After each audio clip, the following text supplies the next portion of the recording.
Hey everyone, and on today's episode I'm going to look into a theory of mine, which is essentially this. Is the most underrated era of the James Bond franchise the films of the 1980s? And we're going to start looking into that right now.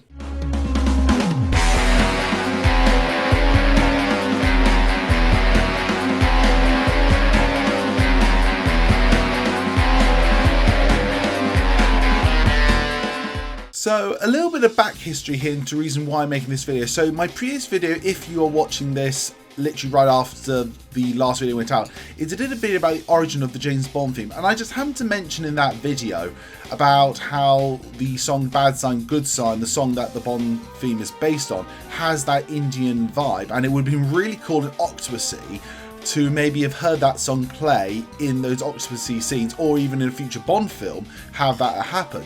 And because I said that, and after I made the video, I thought, yeah, I'm going to watch Octopussy. So I did watch Octopussy, really enjoyed it, and I just started thinking about the films in the Bond series from the 1980s, which is For Your Eyes Only, Octopussy, A View to a Kill, The Living Daylights, and Licence to Kill. And I started thinking, do you know what?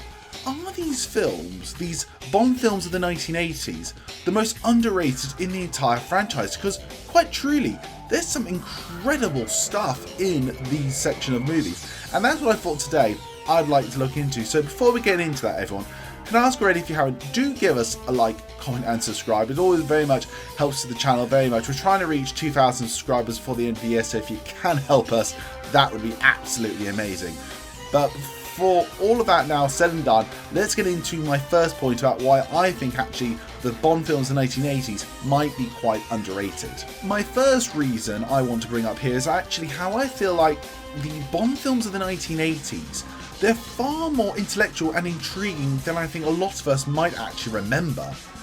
Now, I'm not saying that all the other Bond films aren't intellectual and intriguing, far from it, but I think there is a bit of a stigma when it comes to the Bond films of the 1980s, that some people feel they're very, generic. They're the bog standard ones. They're the rear end of the Roger Moore era. But do you know what? Upon rewatching them again, I really think that is so far from the truth.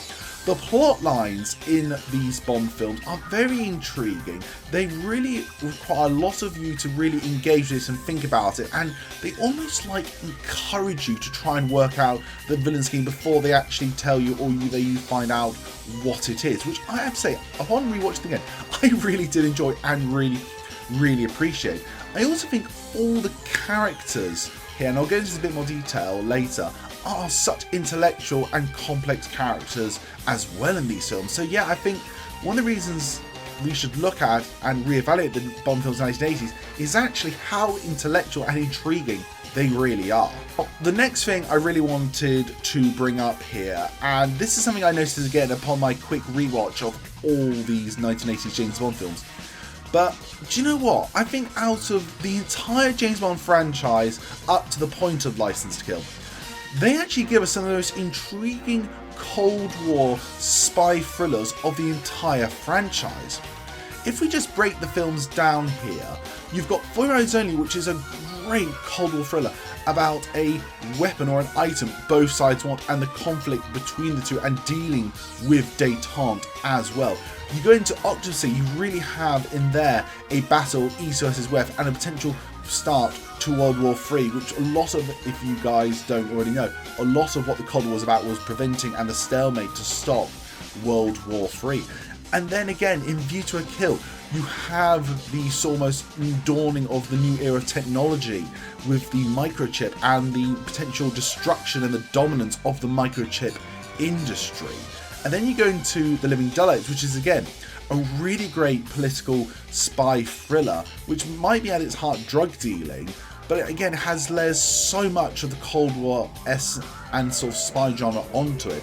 And then again, Licence to Kill, even going in a different direction with its revenge noir sort of style is very much within the spy genre as well. I really do hand on heart believe if Ian Fleming was still alive and writing a James Bond spy thriller in the 1980s, it would be exactly like something that we got in For Eyes Only, Octopussy, A View to a Kill, The Living Daylights, and Licence to Kill. I really do believe that, shadow of a doubt, that. And I think it's a testament to these films that these Bond films of the 1980s really do live up to, and the spirit and the feel of the original Ian Fleming novels in their own way. The next thing I quite admire about these 1980s Bond films is they took a lot of risks. If you think about it, in License to Kill, you really go against the Bond grain and do a complete revenge, dark, really gritty James Bond sort of film, very close to Fleming's stories, but something very much a risk compared to the tried and tested formula. In For Eyes Only, after the big success of Spy Love Me and Moonraker, we went back to really sort of down-to-earth basics spy film and still became a massive success. You had in A View to a Kill some really weird choices that actually played out incredibly well, in my opinion, with like Christopher Walken and Grace Jones. And again, just to summarise, finish off in like A Living Daylights, you had a new direction and style for Bond going forward, and you took a risk with that. The 1980s films are full of potential risks that could have destroyed the franchise, and actually, they've ended up becoming some of the most memorable things in the entire franchise. I think a lot of like even non-big cinema goers, even like non-main James Bond fans, they know of, say, Christopher Walken as Zorin, or like Grace Jones as Mayday. They know like of Timothy Dalton as Bond. They know License to Kill is this dark and gritty one. They know like there's one Bond film set in India. There are some, like I say, there really are some massive stand-up moments, in my opinion, in the 1980s, and I think again they deserve to be applauded. Here's another thing I just wanted to bring up here, is the fact that one particular Bond film in the 1980s faced off competition. We all know the Battle of the Bonds, Octopussy versus Never Say Never Again, the returning original James Bond, Sean Connery versus Roger Moore. It's kill or be killed, as they say, the Battle of the Bonds. And Octopussy was the film that actually put Never Say Never Again in its place.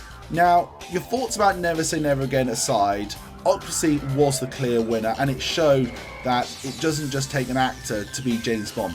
But when you think about it, it's this film, Octopussy, that stood up against real strong, the most toughest, I think, of competition the Bond franchise has ever had. A direct remake of one of its previous most successful films, the original Bond actor back as well. And it still faced off about it, and it created an amazing story and was successful. So yeah, I think that's another cap in the feather of 1980s James Bond films. Now, finally, the last thing I want to mention, which I mentioned in one of my previous points I wanted here, was the fact that we've had such memorable characters from the 1980s. I think if you look at like For Your Eyes Only, you've got, Columbo played by Topol, a really great and well-loved character. In Octopussy, oh my god, where do you start? You've got General Ormov, you've got Kamal Khan, you've got actual characters of Octopussy, you've got Gobinda. These are some characters that people definitely all know around. A View to a Kill, as I mentioned, Christopher Walken, Grace Jones, such memorable characters as well. And then going into The Living Daylights, as I say, you've got one of the most loved Bond girls of Carla in there as well. You've got Necros. I will admit, not many other great memorable characters in that, apart from Pushkin, which, by the way, who doesn't love John these days?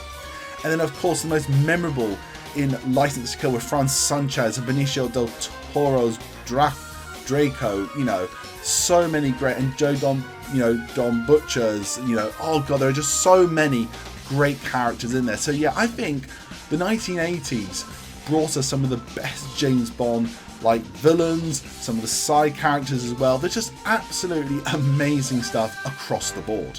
Now, one last little thing I also want to mention here as a bit of an extra is, for those who don't know, all the 80s James Bond movies were directed by the man John Glenn, from For Your Eyes Only all the way to License to Kill, and I also think that's a big contributing factor to why these films are as good as they are.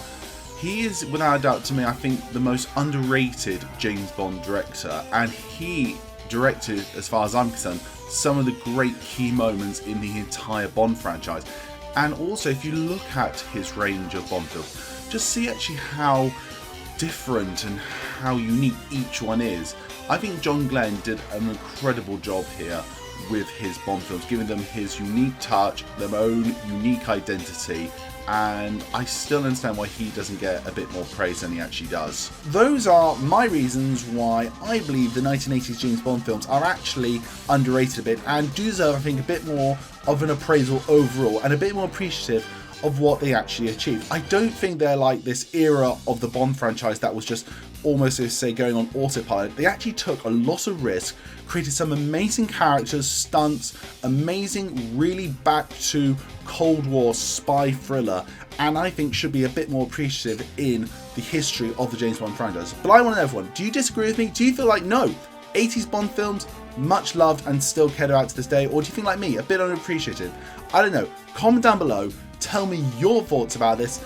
Everyone, don't forget to watch For Eyes Only, Octopussy, A View to a Kill, The Living Daylights, and License to Kill. And until next time, everyone, bye.